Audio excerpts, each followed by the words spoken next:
مر الزمان تألقا وأضاء للدنيا طريقا مشرقا وهدى من الرحمن يهدينا به للصالحات وللمكارم والتقى هذا كتاب الله أعذب منهل أنعم به من مورد لمن استقى قد صانه رب العباد. صلی وسلم علی نبینا محمد. رب اشرح لی صدری ویسر لی امری واحلل عقدۃ من لسانی یفقهوا قولی. اللہم وفقنا لما تحب وترضى. رب یسر ولا تعسر وتمم بالخیر. ربنا زدنا علما نافعا. اللہم فقہنا فی الدین. آمین یا رب العالمین. جی الحمدللہ ہمارے 20 پارے مکمل ہو چکے.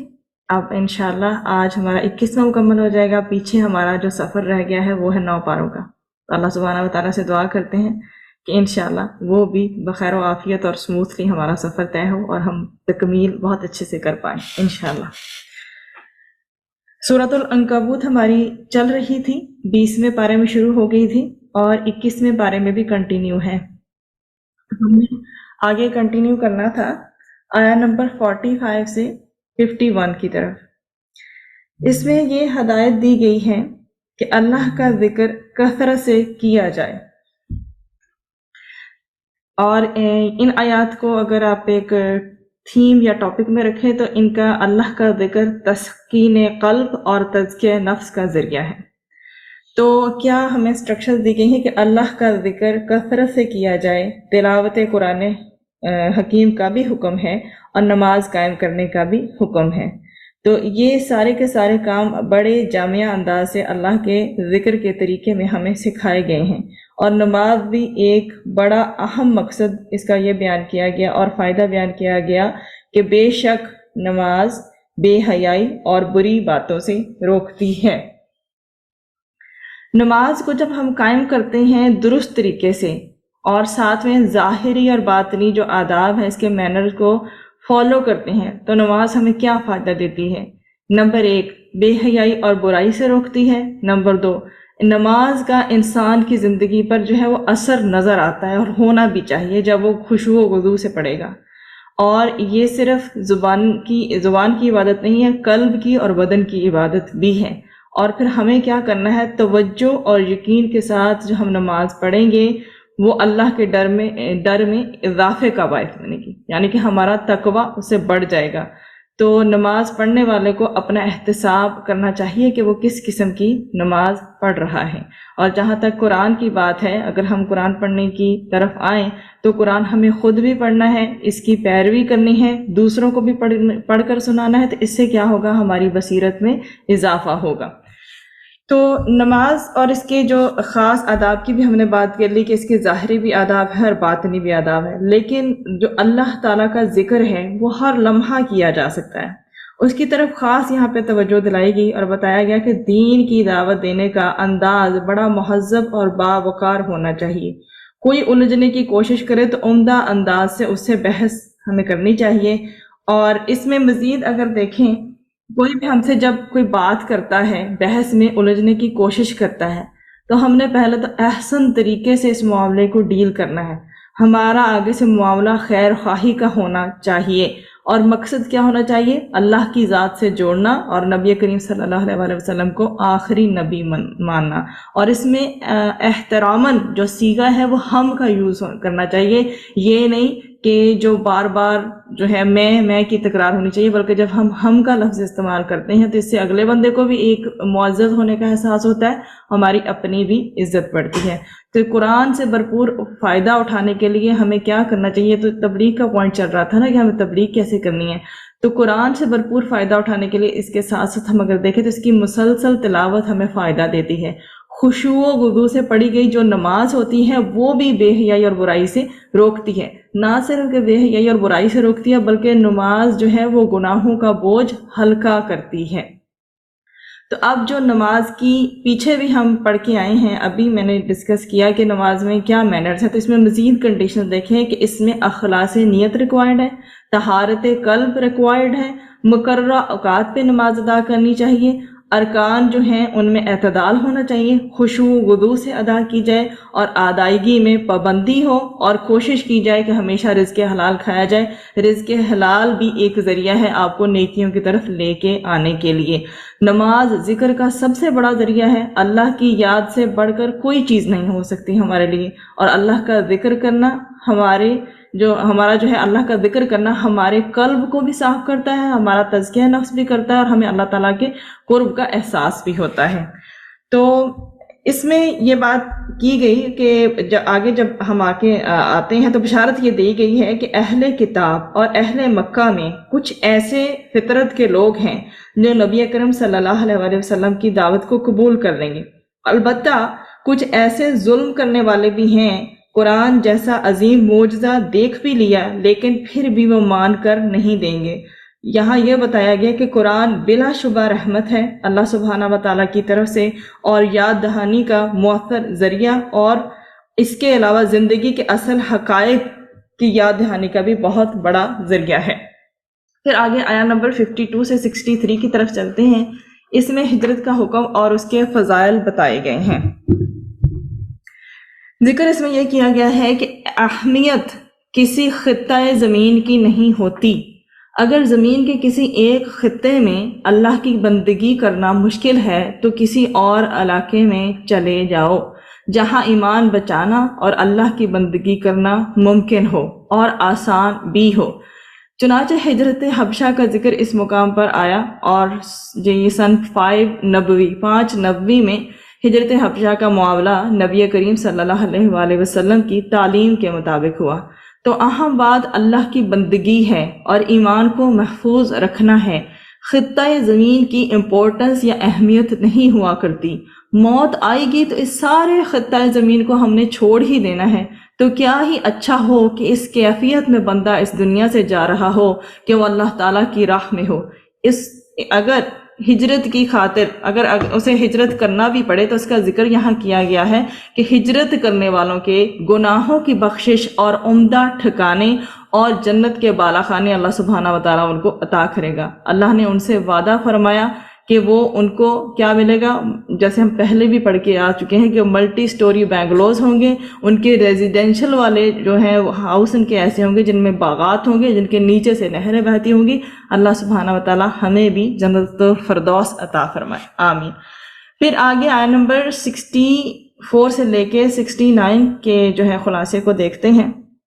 قرآن نے اس جگہ کہا کہ زندگی کھیل تماشا ہے، اور یہ کھیل تماشا ہی تو ہے۔ ڈرامے میں کیا ہوتا ہے، ایک سکرپٹ لکھ کے دے دیا جاتا ہے ایک ڈائریکٹر کی طرف سے، ایک شخص کو کہتے ہیں کہ بادشاہ بن جاؤ، دوسرے کو کہتے ہیں کہ دربان بن جاؤ، بادشاہ کو اس کا لباس دے دیا اور دربان کو اس کا لباس دے دیا۔ لیکن جب ڈرامے کی شوٹنگ ختم ہو جاتی ہے تو پھر کیا ہوتا ہے، نہ بادشاہ رہتا ہے اور نہ ہی دربان رہتا ہے۔ یہ دنیا بھی اسی طرح ایک سٹیج ہے، ہر ایک کو اللہ سبحانہ و تعالیٰ نے ایک رول دیا ہوا ہے، کسی کو زیادہ کسی کو کم، کسی کو اختیار کسی کو محکوم بنایا، ہر ایک کو اپنا رول ادا کرنا ہے۔ قبر میں جائیں گے تو سب برابر جائیں گے، نہ بادشاہ کا محل اس کے ساتھ جائے گا نہ غریب کی جھونپڑی اس کے ساتھ جائے گی، لیکن پرفارمنس دیکھی جائے گی کہ جیسی اس کی پرفارمنس ہوگی ویسے ہی اس کے سامنے اس کے نتائج ہوں گے۔ اللہ تعالیٰ ہمیں قبر، قول صراط اور قیامت کی ظلمتوں سے بچائے، آمین۔ اللہ سبحانہ و تعالیٰ بتا رہے ہیں کہ کل کا یقین ہونا چاہیے انسان کو، کہ وہ دنیا میں ایسے اعمال کرے جیسے کل کا یقین ہو، اور آج جب وہ اچھی طرح ایمان اور نیک اعمال کے ساتھ پرفارم کرنے کی کوشش کرے گا تو کل بھی ڈیفینیٹلی اس کا اچھا ہوگا۔ اس میں مزید یہ بتایا گیا جو لوگ اللہ کی راہ میں جہاد کرتے ہیں، سٹرگل کرتے ہیں، اللہ تعالیٰ اپنے راستوں کی ان کو ہدایت عطا فرماتا ہے۔ اللہ فرماتا ہے جو ہماری راہ میں کوشش کریں گے، محنت کریں گے، اللہ کے دین پر عمل کے لیے محنت، اللہ کے دین کی دعوت کے لیے محنت، اللہ کے کلمے کی سربلندی کے لیے محنت، جو سٹرگل کریں گے مستقل اللہ انہیں اپنے راستوں کی ہدایت عطا فرمائے گا، ہر طرح سے، مختلف اطراف سے، مختلف ڈائریکشن سے اللہ سبحانہ و تعالیٰ ان کی نصرت فرمائے گا، ان کی مدد فرمائے گا۔ اللہ ایسے ہی لوگوں میں جو دین کی جد و جہد کرنے والے ہوں ہمیں شامل فرمائے، آمین۔ آگے انشاءاللہ جو ہے ہم سورۃ الروم جو ہے وہ کنٹینیو کرنے جا رہے ہیں، اور اس میں جو ہے تذکرہ ہے رومیوں کے حوالے سے۔ سورۃ الروم جو ہے آیات ہیں اس کی 60، مکی یہ سورہ ہے، اور اس کے آگے فردر ٹاپکس کو انشاءاللہ ہم ڈسکس کریں گے۔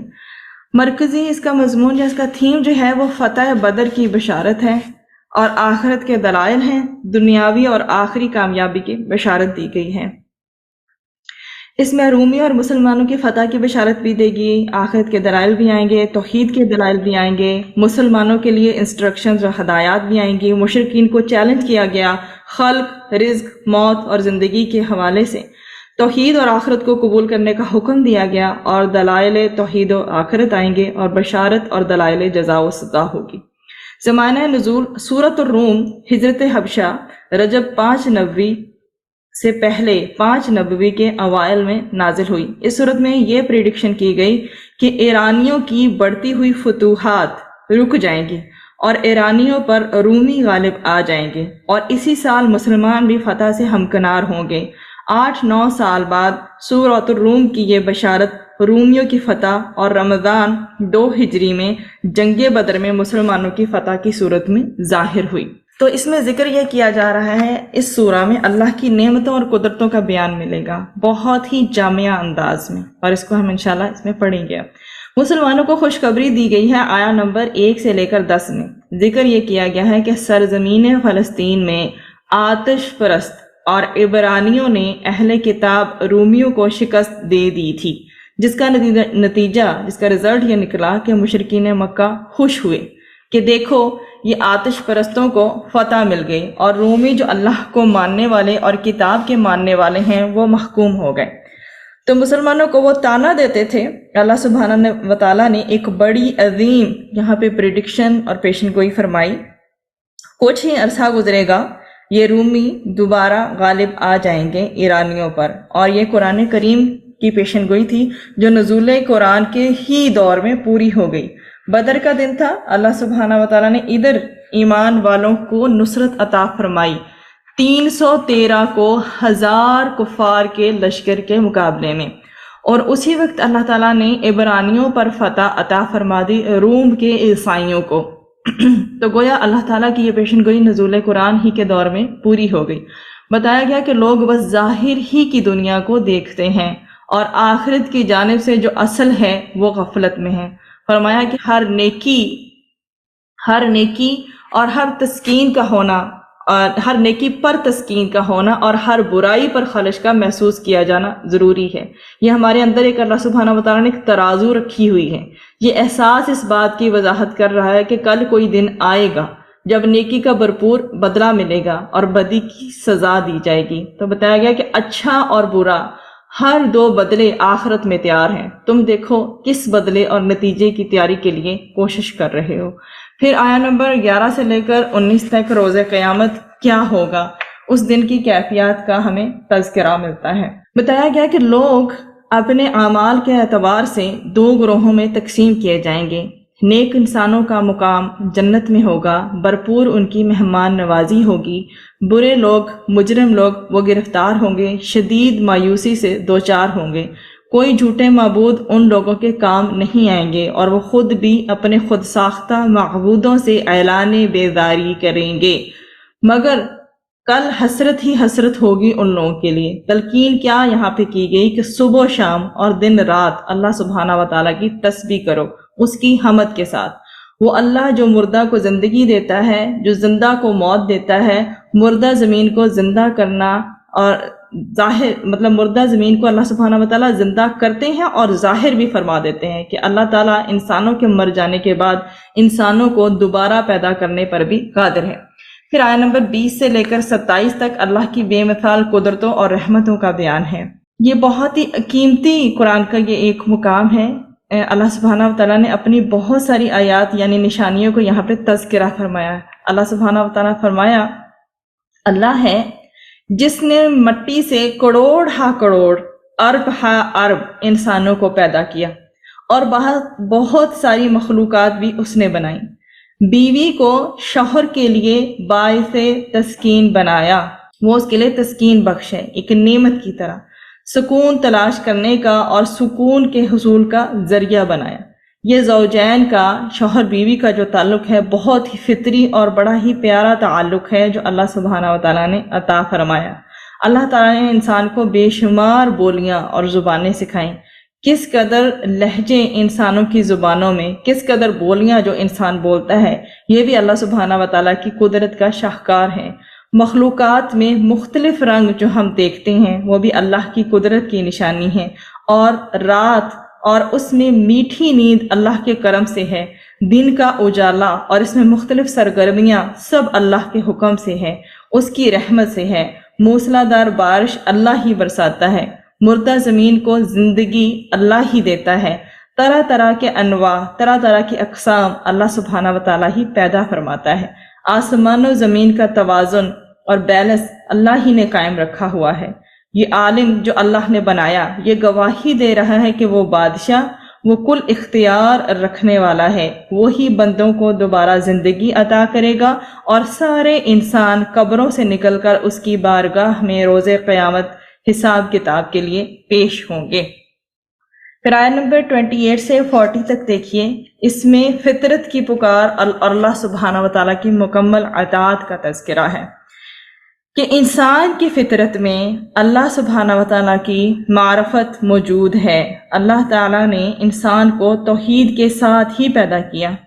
انسان کے باطن میں برائی کے اوپر خلش محسوس کرنا، مطلب انسان کے باطن میں، اس کے اندر یہ چیز ہڈن ہے، موجود ہے کہ جب بھی وہ کوئی برائی کرتا ہے اسے خلش محسوس ہوتی ہے، اور نیکی پر کیا ہوتا ہے، وہ خوشی محسوس کرتا ہے۔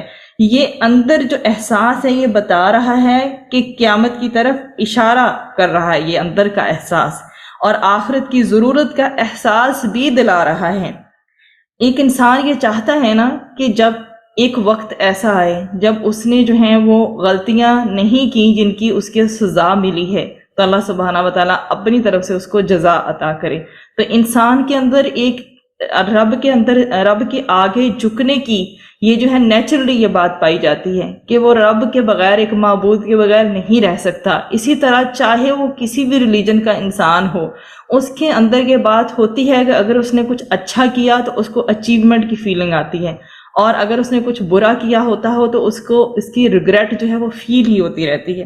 تو یہاں پر واضح یہ کیا جا رہا ہے کہ مشرکین ہیں وہ اللہ تعالیٰ کی بات ماننے کی بجائے اپنے نفس کے غلام بنے ہوئے ہیں اور اپنی خواہشات کی پیروی میں لگے ہوئے ہیں، اور ان کا نفس ہی گویا کہ ان کا معبود بن چکا ہے، وہ اسی کی پرستش میں لگے ہوئے ہیں۔ بتایا یہ گیا کہ تم جو کچھ مال اللہ کی رضا کے لیے خرچ کرتے ہو اس سے تمہیں اللہ کی قربت حاصل ہوتی ہے، راہ خدا میں لگاؤ تو یہ اللہ کے قرب کا ذریعہ ہے، اور سود پر دے کر سود کمانے کی کوشش کرو تو یہ وہ شے ہے جو تمہارے مال کو برباد کر دے گی۔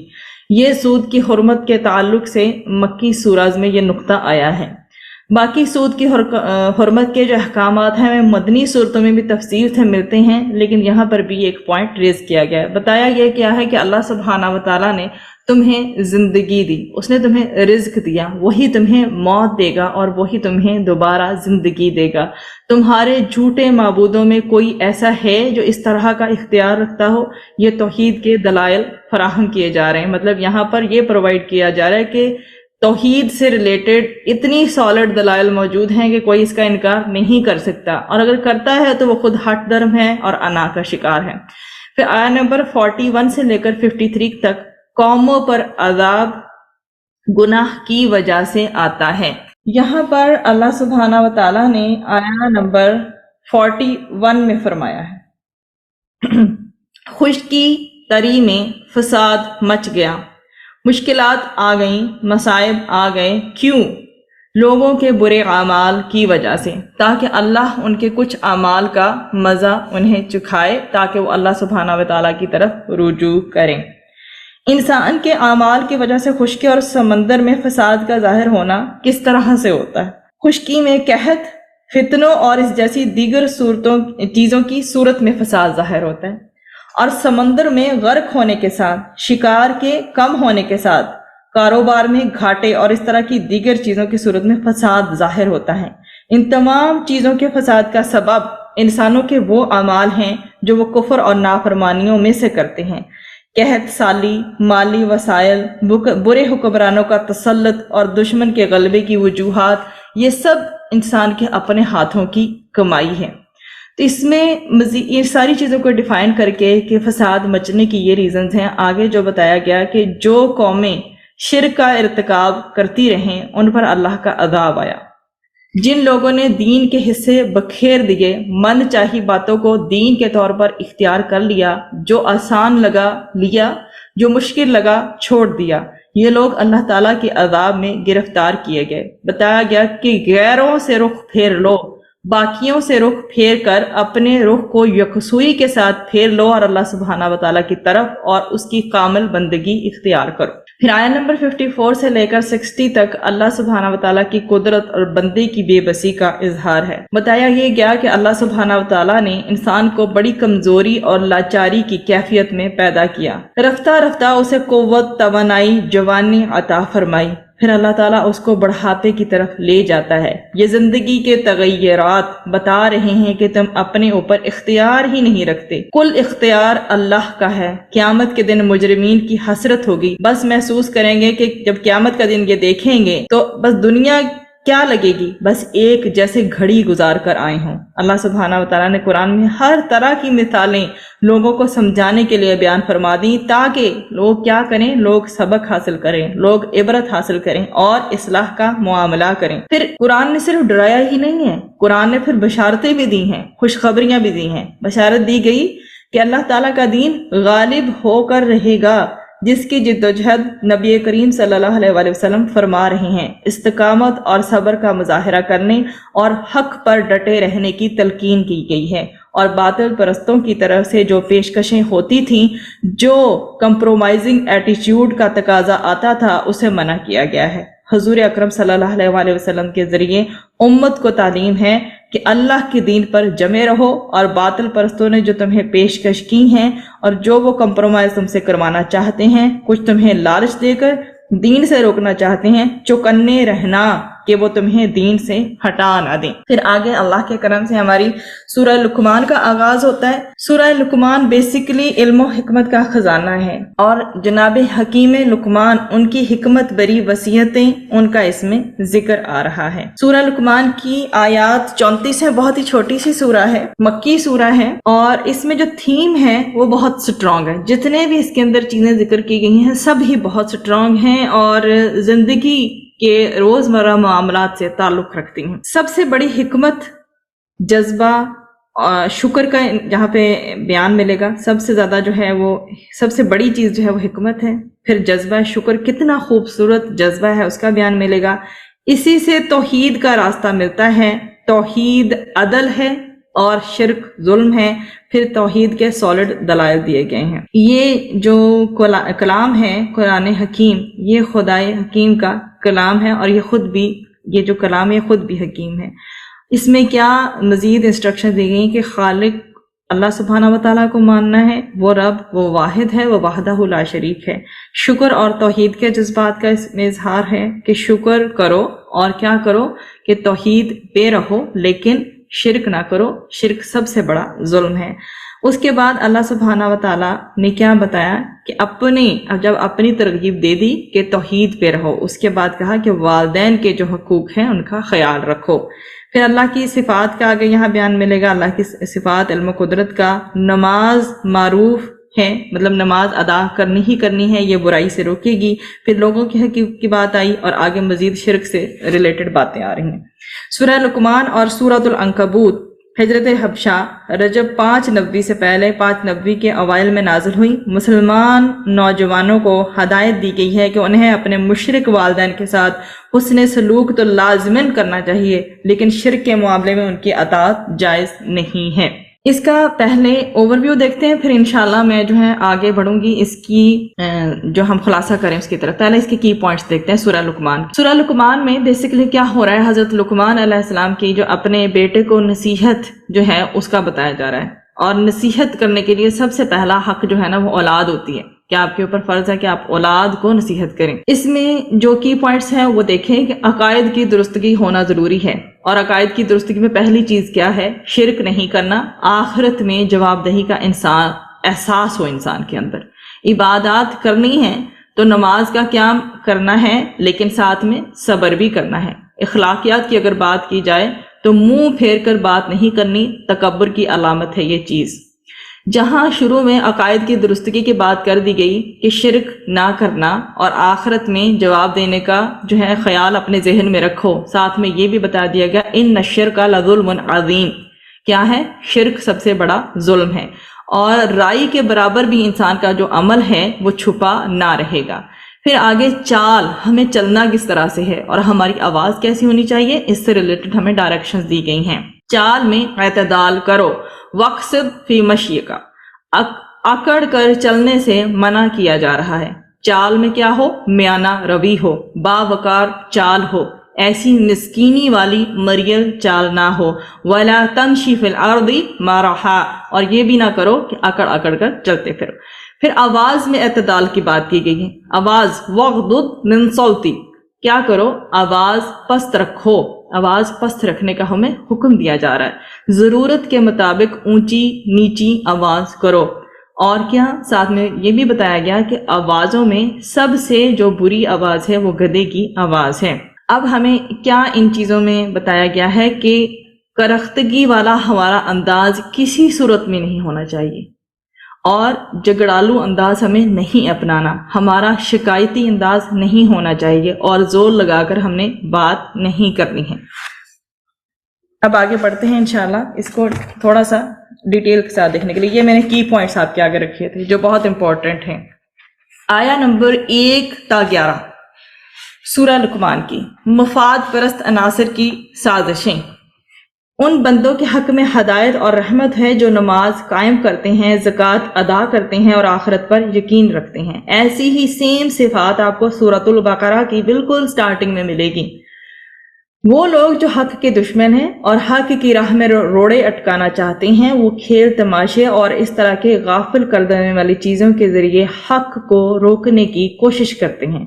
سرداران قریش میں سے کسی نے ایسا کیا جب قرآن بیان کیا جاتا تھا، ناچنے گانے کی محفلیں سجائی جاتی، شراب کباب کی محفلیں سجائی جاتی تاکہ لوگ ادھر آئیں، حق کی طرف نہ جائیں۔ آج بھی جو لوگ دین کے دشمن ہیں، حق کے راستے میں روڑے اٹکانا چاہتے ہیں، وہ بھی کھیل تماشے، غافل کر دینے والی باتوں میں مبتلا کر کے امت کو قرآن سے دور کرنا چاہتے ہیں۔ اللہ تعالیٰ ایسی سازشوں سے ہم سب کی حفاظت فرمائے، آمین۔ مزید یہ بتایا گیا کہ ایسے ظالموں کا ایک بڑا مقصد کیا ہوتا ہے، کیا ہوتا ہے بڑا مقصد، عوام کو غافل رکھا جائے تاکہ زندگی کے حقائق کی طرف ان کی نظر ہی نہ جائے، ان کو پتہ ہی نہ چلے کہ حقیقت کیا ہے۔ حقائق کی طرف توجہ جائے گی، عوام کو ظلم کے خلاف کھڑے ہونے کا ایک جذبہ پیدا ہوگا، تو ان ظالموں کو بھاگنا پڑے گا۔ تو یہ ظالم چاہتے ہیں کہ لوگوں کو غفلت میں مبتلا رکھیں تاکہ حق کی طرف، اصل حقائق کی طرف لوگوں کی توجہ ہی نہ ہو۔ پھر وہی نصیحتیں جن کی پوائنٹس کا میں نے ابھی ذکر کیا، 12 سے لے کر 19 تک حضرت لقمان کی حکیمانہ نصیحتیں۔ جناب حکیم لقمان مشہور شخصیت تھے عرب میں، عرب کے لوگ جانتے تھے، نبی نہیں تھے۔ ایک رائے ہے کہ شاید کسی نبی کے پیروکار بھی تھے، لیکن سلیم الفطرت انسان تھے۔ بڑی پیاری انہوں نے جو وصیتیں انہوں نے اپنے بیٹے کو کی، ایک باپ اپنے بیٹے کو کیا وصیتیں کر رہے ہیں یہ ہمیں قرآن یہاں پہ سکھا رہا ہے۔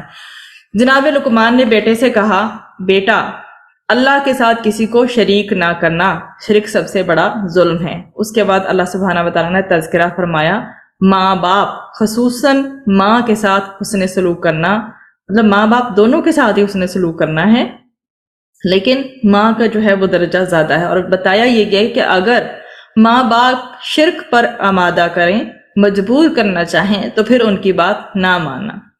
جناب لقمان نے مزید اپنے بیٹے سے فرمایا کہ میرے بیٹے یاد رکھنا، ہر عمل رائی کے دانے کے برابر ہو، پہاڑ کی چٹان میں ہو، بلندیوں میں ہو، زمین کی تہ میں ہو، آسمان کی بلندیوں میں ہو، اللہ سبحانہ و تعالیٰ اس کو لے آئے گا۔ کیا کرو؟ نماز قائم کرو، نیکی کا حکم دو، بدی سے روکو، اور اس راہ میں جو مشقت آئے، مخالفت آئے، اس پر کیا کرو؟ صبر کرو۔ ایک اور اہم ہدایت جو انہوں نے دی وہ یہ، اور وہ ہمیں بھی ہمیشہ خیال رکھیں کہ یہ ساری ہدایات ہمارے لیے ایک طرح سے قرآن کا نچوڑ یہاں پہ بیان کیا گیا ہے۔ لوگوں کو حقیر نہ سمجھو، زمین پر اکڑ کر مت چلو، تمام معاملات میں میانہ روی اختیار کرو۔ یہ اگر ہم پوائنٹ فالو کر لیں ہماری زندگیوں میں سکون ہی سکون ہوگا۔ نبی کریم صلی اللہ علیہ وسلم کی یہ ٹیچنگز ہیں ہمارے لیے، اور پھر جو ہے حضرت لقمان ہیں وہ بھی ہمیں ٹیچ کر رہے ہیں، کیا کرو؟ میانہ روی اختیار کرو۔ اگر ہم اس چیز کو لے لیں، اللہ سبحانہ وتعالیٰ ہمیں ہر معاملے میں میانہ روی اختیار کرنے والا اور حکمت سے کام لینے والا بنائے، ہماری زندگی کے بہت سارے مسائل اسی وجہ سے حل ہو جاتے ہیں۔ اور آگے کیا کہا؟ بلند آواز سے لوگوں پر غالب آنے کی کوشش نہ کرو، گفتگو کرو تو مہذب انداز میں کرو۔ اور ہمارے ہاں عام جو لائف سٹائل ہے وہ دیکھیں کیا ہے کہ چیخنے چلانے کو لوگوں نے فن سمجھ لیا، چیخ چلا کر وہ سمجھتے ہیں کہ ہم غالب آ جائیں گے۔ تو قرآن نے اس جگہ فرمایا ہے کہ سب سے بری آواز یقیناً گدھے کی آواز ہے، اس لیے اپنی آواز کو بلا وجہ ریز کرنے کی یا اس کو اونچا کرنے کی ضرورت نہیں ہے۔ آیا نمبر 20 سے لے کے 30 تک دیکھیے، آیا 20 تا 30۔ اللہ کی بلند ہے شان۔ بتایا یہ گیا کہ اللہ نے بندوں پر ظاہری اور باطنی عنایات کی انتہا فرما دی، مطلب چاہے ظاہری ہیں یا باطنی، اللہ نے بہت ساری ہمیں بلیسنگز دی ہیں، لیکن کچھ احسان فراموش ایسے ہیں جو اللہ کے پیغمبروں کی دعوت کو رد کرتے ہیں اور اپنے آباء و اجداد کے غلط عقائد اور رسومات پر ہی ڈٹے اور جمے رہتے ہیں۔ فرمایا باز نہیں آئیں گے تو سخت عذاب میں مبتلا کیے جائیں گے۔ اس کے برعکس جو لوگ سر تسلیم خم کر لیتے ہیں، اللہ تعالیٰ کی اطاعت قبول کر دیتے ہیں، پیغمبر کی بات کو مان لیتے ہیں، ان کے لیے لازوال نعمتیں ہوں گی، مراد جنت میں۔ اللہ کی بلند شان کا عالم تو یہ ہے کہ تمام زمین کے درخت قلم بن جائیں اور تمام موجود 7 سمندروں کی پانی سیاہی بن جائے، یہ قلم ختم ہو جائیں گے، یہ سیاہی ختم ہو جائے گی، مگر میرے رب کی باتیں ختم نہیں ہوں گی۔ اللہ نے فرمایا کہ تمام انسانوں کو دوبارہ زندہ کرنا اللہ ہی کے لیے ایسے ہی ہے جیسے کہ کسی ایک انسان کو زندہ کرنا۔ اللہ ہر چیز پر قادر ہے، واللہ علی کل شیء قدیر۔ پھر آگے آئیں، آیا نمبر 31 سے لے کے 34 تک، یہ آخری 3 آیات ہیں۔ اس میں کیا کہا گیا ہے کہ ڈرو یوم حساب سے۔ بہت ہی جلالی انداز میں اللہ سبحانہ و تعالیٰ نے یہاں ذکر فرمایا ہے کس چیز کا؟ اس دن سے ڈرو جب باپ بیٹے کے اور بیٹا باپ کے کچھ کام نہیں آئے گا۔ مراد یہ ہے کہ ہر ایک کو اپنا جواب خود دینا ہوگا، اور دیکھو تمہیں دنیا کی زندگی غفلت میں نہ ڈال دے، اس میں مبتلا ہو کر آخرت کی ہمیشہ کی زندگی کو فراموش نہ کر دینا، اس کی رعنائیوں میں کھو نہ جانا۔ بتایا یہ کیا ہے کہ دیکھو شیطان دشمن ہے، چکنے رہنا، وہ تمہیں کہیں اللہ تعالیٰ کے بارے میں دھوکے میں نہ ڈال دے کہ بس اس کے رحیم ہونے کی صفت تو سامنے رکھے مگر دوسری صفت کی طرف توجہ نہ دے۔ ایک طرف اللہ سبحانہ و تعالیٰ سریع الحساب ہے تو دوسری طرف شدید العقاب بھی ہے۔ اللہ سبحانہ و تعالیٰ نے آخر میں اپنے علم خاص کا تذکرہ فرمایا، غیب کے علوم میں سے کچھ علوم کا تذکرہ یہاں فرمایا، 5 باتوں کا۔ ان کا اصل علم اور کامل علم، تفسیری علم صرف اللہ کے پاس ہے۔ کیا بتایا گیا کہ قیامت کب واقع ہوگی؟ صرف اللہ ہی کے علم میں ہے۔ بارش کب، کہاں اور کتنی نازل ہوگی، تمام چیزوں کا تفصیلات کے ساتھ اللہ سبحانہ و تعالیٰ کو علم ہے۔ ماں کے رحم میں کیا ہے، لڑکا یا لڑکی، تمام تفصیلات سے اللہ واقف ہے۔ اس لڑکے یا لڑکی کا معاملہ کیا ہوگا، نیک ہوگا یا بد ہوگا، ذہین ہوگا یا کند ذہن ہوگا، مال اس کو کتنا ملے گا، کب مرے گا، یہ سب اللہ کے علم میں ہے۔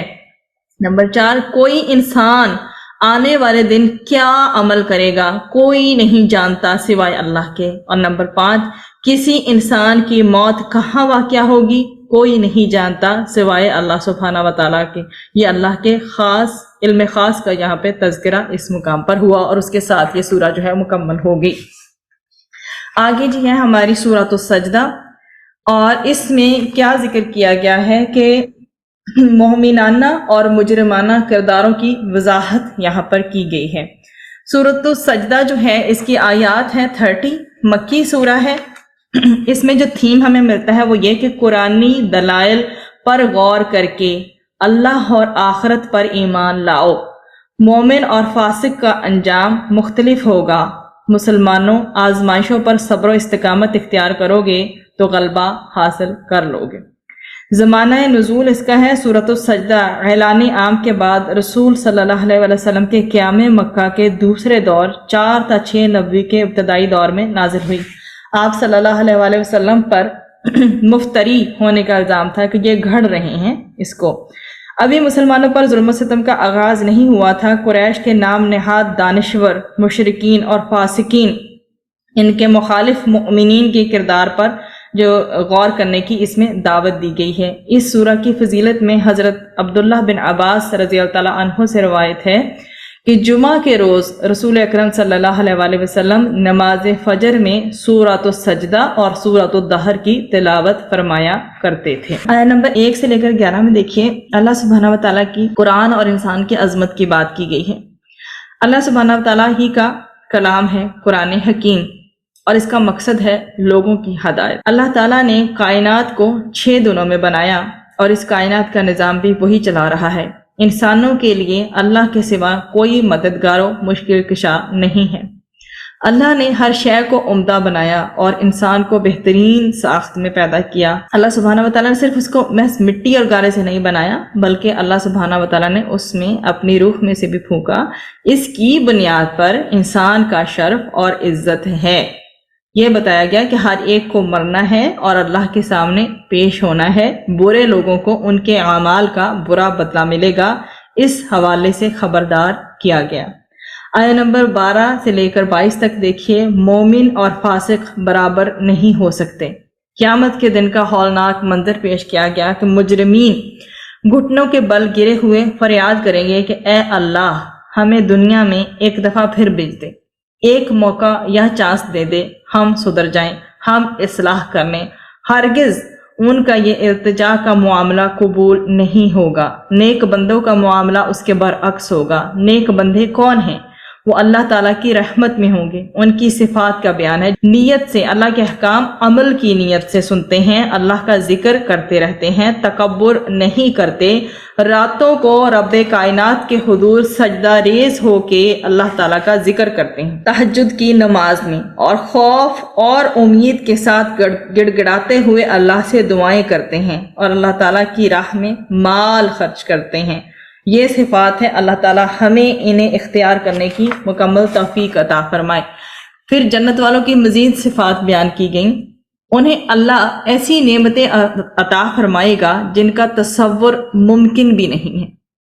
مومن اور فاسق، فرما بردار اور نافرمان برابر نہیں ہو سکتے۔ اللہ تعالیٰ نے یہ بھی بتایا کہ برے اعمال کا برا نتیجہ ہے اور اچھے اعمال کا اچھا نتیجہ نکلے گا۔ جب دونوں کی کیفیات مختلف ہیں تو ڈیفینیٹلی نتائج بھی مختلف ہوں گے، دونوں برابر نہیں ہو سکتے۔ اللہ تعالیٰ بڑے عذاب سے پہلے چھوٹے چھوٹے عذاب اور تنبیہات، وارننگز بھیجتا ہے تاکہ لوگوں کے دلوں میں خوف پیدا ہو، لوگ اللہ تعالیٰ کی طرف رجوع کریں۔ آیہ نمبر 23 سے لے کر 30 تک، امامت کا اعزاز کسے حاصل ہوتا ہے؟ بنی اسرائیل کا یہاں پہ تذکرہ ہے۔ بنی اسرائیل کو اللہ سبحانہ و تعالیٰ نے تورات عطا فرمائی موسیٰ علیہ السلام کے ذریعے، اور سعادت مند لوگوں کو امامت کا منصب عطا کیا، مگر کون؟ جنہوں نے صبر علی الدنیا کی روش اختیار کی۔ صبر علی الدنیا کیا ہے؟ دنیا کی محبت میں نہیں ڈوبے۔ جو دنیا کی محبت میں ڈوبے ہیں امام نہیں ہو سکتے۔ امامت کے لیے ضروری کیا ہے؟ امامت والا کون ہو سکتا ہے، یا امامت کون کر سکتا ہے؟ کہ جنہوں نے دنیا میں صبر سے کام لیا، اپنے آپ کو دنیا میں روکا، اور کیا نہیں کیا؟ رہبانیت اختیار نہیں کی، مطلب کہ بے رغبتی کا ان کا معاملہ ہو، تبھی انہوں نے اپنے آپ کو اللہ تعالیٰ کے لیے انہوں نے کھپایا تو اللہ تعالیٰ نے ان کو امامت عطا فرمائی۔ اللہ ہمیں بھی توفیق دے، ہمیں قرآن کے سیکھنے سکھانے والے ہم بنیں۔ اسی طرح قرآن بدولت اللہ سبحانہ وتعالیٰ نے قوموں کو عروج عطا فرمایا اور اس کو ترک کر دینے کی وجہ سے قوموں کو دلیل و رسوا کر دیا۔ یہ بات صحیح مسلم میں ملتی ہے۔ تو سورۃ الاحزاب جو ہے اس کے اندر اہم معاشرے کے جو ہے وہ رول بتائے گئے ہیں، اور اس کی جو آیات ہیں وہ 73 ہیں۔ مدنی یہ سورہ ہے، اور اس میں جو تھیم ہے امانت کی ذمہ داریوں کو سمجھتے ہوئے کفر و منافقت چھوڑ کر اخلاص کے ساتھ اسلام کے آئلی، معاشرتی، سماجی، عسکری، سیاسی اور دیگر اجتماعی احکام پر عمل کرو۔ زمانہ نزول کے حوالے سے اس میں یہ ملتا ہے کہ سورۃ الاحزاب غزوہ احزاب شوال 5 ہجری، غزوہ بنی قریظہ اور نکاح زینب ذوالقعدہ 5 ہجری کے بعد نازل ہوئی۔ ایک سال بعد 6 ہجری میں سورۃ النور نازل ہوئی، اگرچہ کتابی ترتیب میں سورۃ النور پہلے ہے اور سورۃ الاحزاب بعد میں۔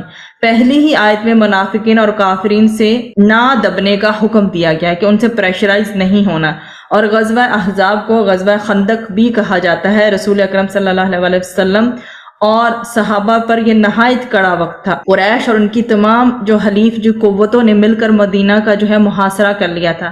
مدینہ کے اندر منافقین رسول اکرم صلی اللہ علیہ وسلم کی ذات پر حملے کر کے آپ صلی اللہ علیہ وسلم کو اذیت اور تکلیف پہنچا رہے تھے۔ دباؤ کے اس ماحول میں بھی اللہ سبحانہ وتعالیٰ نے اپنے رسول کو یہ حکم دیا کہ وہ نہ تو بیرونی دشمنوں یعنی قریش اور ان کے حلیف کے آگے جھکے، اور نہ اندرونی دشمنوں منافقین کے سامنے جو ہے وہ ان سے وہ ڈر جائیں۔ حکم یہ کیا دیا گیا یہاں پر کہ تقویت کی گئی ان کی، تو نہ تو کسی کے آگے۔ تو اس میں ابتدا میں اللہ سبحانہ وتعالیٰ نے آیا نمبر 1 سے لے کے 8 تک 2 سخت احکام شریعت عطا فرمائے ہیں۔ ابتدا میں اللہ سبحانہ وتعالیٰ نے نبی کریم صلی اللہ علیہ وسلم کے ذریعے ہمیں تلقین فرمائی کہ اللہ کا تقوی اختیار کرنا، کفار اور منافقین کی بات نہ ماننا، اللہ ہی پر توکل کی روش اختیار کرنا۔ یہ اہم ہدایات اللہ سبحانہ وتعالیٰ نے عطا کی، اور پھر 2 اہم مسئلے بھی بیان ہوئے کہ جن کے حوالے سے خاصی کوتاہی عرب کے ماحول میں تھی۔ کہ پہلی بات، ایک شخص اپنی بیوی کو اپنی ماں کہہ دیا کرتا تھا، اس کو اظہار کا معاملہ کہتے ہیں۔ بتایا گیا کہ تمہارے ماں کہہ دینے سے وہ ماں نہیں ہو جاتی، اس کو اپنے اوپر حرام نہ کرو۔ اس طرح اظہار کے مسئلے کی وضاحت سورہ مجادلہ میں ملتی ہے 28ویں پارے میں۔ تو دوسرا معاملہ یہ تھا کہ اس معاشرے کے اندر منہ بولے بیٹے کو حقیقی بیٹا سمجھا جاتا تھا، بالکل سگا بیٹا گردانا جاتا تھا۔ فرمایا کہ نہیں، جو منہ بولا بیٹا ہوتا ہے وہ منہ بولا بیٹا ہی ہے، وہ حقیقی اور سگا بیٹا نہیں ہے، اور جس کا بیٹا ہو اس کو اسی کے والد کی طرف منسوب کیا جائے۔ تو یہ جو اہم 2 معاملے ہیں، ایک تو ظہار کا معاملہ، اس کا جہاں پہ تذکرہ کیا گیا، اور اس کے بعد مزید جو ہے منہ بولے بیٹے کی بات کے حوالے سے یہاں پہ تذکرہ کیا گیا۔ اللہ کے نبی صلی اللہ علیہ وسلم کے تعلق سے ایمان والوں کا تذکرہ کر کے نبی کریم صلی اللہ علیہ وسلم جو ہے وہ ایمان والوں کے نزدیک ان کی جانوں سے بڑھ کر عزیز اور محترم اور مقدم ہیں۔ یہ ان کا آگے نبی کریم صلی اللہ علیہ وسلم کا سٹیٹس بتایا گیا۔ نبی کریم صلی اللہ علیہ وسلم کی ازواج مطہرات وہ امت کی مائیں ہیں۔ پھر آیت نمبر 9 سے لے کے 20 تک دیکھیے کہ غزوہ احزاب میں منافقوں کا طرز عمل کیا تھا۔ یہ 5 ہجری کی بات ہے، اور غزوہ احزاب کا معاملہ یہود نے بھی اس میں سازش کی۔ سارے عرب سے لشکر جمع ہوئے، منافقین بھی مدینے میں موجود تھے، انہیں تو جان کے لالے پڑ گئے۔ اللہ کے پیارے نبی کریم صلی اللہ علیہ وسلم نے صحابہ کرام کے ساتھ مل کر مدینہ شریف کے دفاع کا اہتمام فرمایا، خندقیں بھی کھودی گئیں۔ اگلے رکوع میں آیات 9 تا 20 یہ جو ہے سورہ احزاب منافقین کے طرز عمل کو بیان کیا گیا کہ جب مسلمانوں کا گھیراؤ ہوا کفار کی طرف سے تو لگتا تھا کہ یہ بستی کا خاتمہ ہو جائے گا معاذ اللہ۔ اس صورتحال میں شدید خوف طاری ہوا، منافقین کو جان جاتی ہوئی نظر آئی، ان کا خوف سے باطن نکل کر سامنے آ گیا۔ کہنے لگے ہمیں فتوحات کی بشارت دی تھی کہ یمن ملے گا، شام کے محلات ملیں گے، سب کچھ ملے گا، ہم رفع حاجت کے لیے بھی نہیں نکل سکتے، اس قدر مجبور ہیں۔ ان کے اندر کا جو خوف ہے، ان کے اندر جو اس طرح سے خوف جو ان کے اندر تھا وہ نکل کر باہر آنا شروع ہو گیا۔ جو پہلے تو وہ باطنی فیلنگز تھی نا، پھر ان کے جو یہ خوف ہے انہوں نے اس کو اوور ویلم کر لیا، اس کو آکوپائر کر لیا۔ تو ہوا کیا، انہوں نے بزدلی دکھائی اور کہنے لگے ہم تو مارے گئے، ہمارے تو گھر جو ہے محفوظ نہیں ہیں، بہانے بنانے لگے اور راہ فرار اختیار کرنے لگے۔ یہ ہے جب میدان سجتا ہے حق و باطل کا، حق و باطل کے مارکوں کا جب سجتا ہے میدان تو اس میں کھرے اور کھوٹے کا فیصلہ ہو جایا کرتا ہے۔ اس کو ایکسپلین کیا گیا۔ پھر آیا نمبر 21 سے لے کر 27 تک غزوہ احزاب کے موقع پر مومنوں کا طرز عمل، یہاں یہ بتایا گیا۔ آیا نمبر 21 جو ہے کافی مشہور ہے، لَقَدْ كَانَ لَكُمْ فِي رَسُولِ اللَّهِ أُسْوَةٌ حَسَنَةٌ، یقیناً تمہارے لیے رسول اکرم صلی اللہ علیہ وسلم کی زندگی میں بہترین نمونہ موجود ہے۔ عبادات ہوں، معاملات ہوں، شب و روز کے معمولات ہوں، سب میں۔ احزاب کا میدان تو سجا ہی ہے حق و باطل کے معرکے کے لیے، تو اللہ کے رسول نے ایک انقلابی جدوجہد فرمائی اور اللہ کے کلمے کی سربلندی کے لیے اپنے صحابہ کرام کی جانوں کا نذرانہ پیش کیا، اپنا خون بھی اللہ کی راہ میں بہایا، طائف کی گلیوں میں بھی، احد کے میدان میں بھی۔ یہ اسوہ حسنہ زندگی کے تمام گوشوں کے لیے اور دین حق کی غلبے کے لیے، اور اس سے ریلیٹڈ جدوجہد اس لیے کی گئی کہ دین حق کو غلبہ حاصل ہو۔ یہ ہمیں پوائنٹ ہمیشہ ہمارے سامنے بھی رہنا چاہیے۔ ایمان والوں کا تذکرہ فرمایا گیا، مسلمانوں کا۔ جب انہوں نے لشکروں کو دیکھا تو انہوں نے کہا کہ اللہ اور اللہ کے رسول نے ہم سے صحیح وعدے کیے تھے، بالکل پکے وعدے کیے تھے، اب تو ہمیں جام شہادت نوش کرنے کا موقع ملے گا۔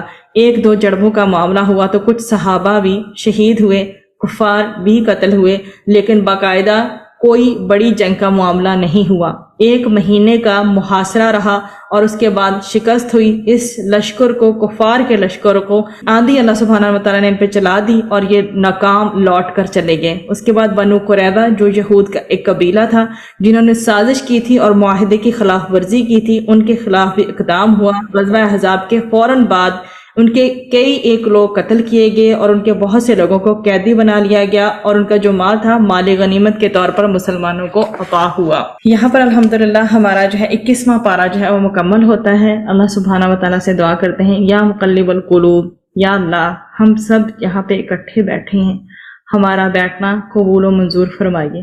اے اللہ ہمارے دلوں میں قرآن کی سچی محبت پیدا فرما دیجیے، اپنی محبت، یا رب اپنی محبت ہمیں عطا فرمائیے، اپنے پیارے رسول صلی اللہ علیہ وسلم کی محبت عطا فرمائیے، جو انہوں نے ہمیں تعلیمات دی ہیں میانہ روی پہ چلنے کی توفیق عطا فرمائیے، اسوہ حسنہ پر چلنے کی توفیق عطا فرمائیے۔